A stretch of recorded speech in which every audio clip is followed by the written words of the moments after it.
आज बहुत दिन बाद आप लोगों के सामने आए हैं।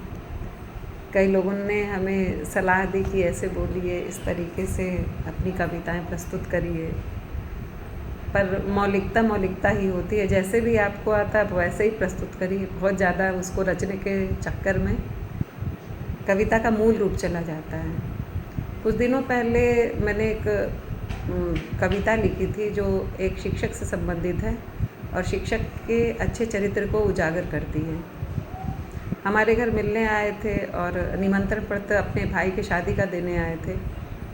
बहुत ही भयंकर दुर्घटना उनके साथ हो गई थी। उनकी आँख जाते जाते बची थी, पर बड़ी सहजता से, बड़े प्रेम से और अपना ऑपरेशन कराने के बाद वो घर तक इसलिए आए थे कि हम उनके यहाँ शादी समारोह में ज़रूर जाएं। तो ऐसे भी लोग हैं जो बहुत विकट परिस्थितियों में बहुत सहजता से रहते हैं, समाज को भी सुंदर देते हैं और अपने परिवार को भी अच्छा रखते हैं। अपने विद्यालय को तो उन्होंने ऐसा बना रखा है कि आप एक बार देखेंगे विद्यालय तो आपको बहुत अच्छा लगेगा। उनसे मिले तो हमने भी सीखा कि कितना भी संघर्ष हो, लेकिन हमें अपना शांत भाव बनाए रखना चाहिए।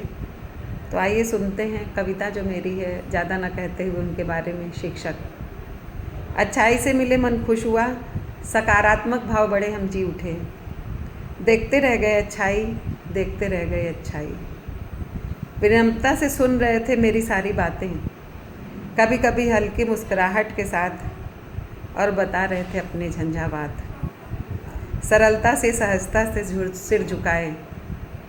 ऐसी दुर्घटना जिसने दिया सह पीड़ा, फिर भी नहीं दिखाया भाव कष्ट का, दुख का, दर्द का, असहनीय वेदना का, जिसमें हम सभी हाहाकार करते हैं। जब मिलती है अच्छाई, दे जाती है असर ऐसा, जिसमें हम भी होते हैं सहज और सीख जाते हैं गुर जीने का, जो सिखा देता है परिस्थितियों से लड़ना, भर देता है संभाव सुख में दुख में।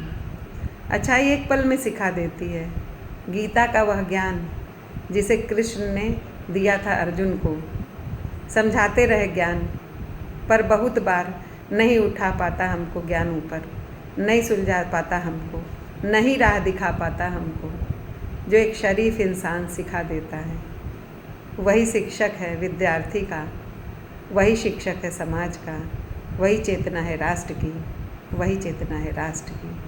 तो प्रणाम है ऐसे शिक्षक को जो सिखा जाता है अच्छाई। तो हम उन शिक्षक का नाम लेने में भी हमें कोई गुरेज नहीं है। वो प्राथमिक विद्यालय नवाबगंज में जटमलपुर में कार्यरत है। नाम उनका विनोद सिंह है। आप भी मिलेंगे तो अच्छाई सीख जाएंगे। तो फिर ऐसी ही कोई घटना या ऐसे ही कोई सरोकार ज़िंदगी का मिलता है तो हम आपसे फिर मिलेंगे। और ये पथ जो चुना है, जैसे भी हैं, जैसा भी कह लेते हैं, कहते रहेंगे और आशा करेंगे कि आप जो हमारे प्रेरणा स्रोत हैं, आप जो हमें प्रेरित करते हैं, ऐसे ही हमें अपना आशीर्वाद देते रहेंगे। क्योंकि इतना ज्ञानी हम क्या कोई भी नहीं होता है, वो तो बहुत उंगलियों पर लोग होते हैं, लेकिन जो आता है वो भाव प्रकट करना चाहती हूँ और आशा करती हूँ, उम्मीद करती हूँ कि आप अपना आशीर्वाद बनाए रखें। जय हिंद, जय भारत। फिर मिलते हैं कोई अच्छी सी कविता लेकर। धन्यवाद।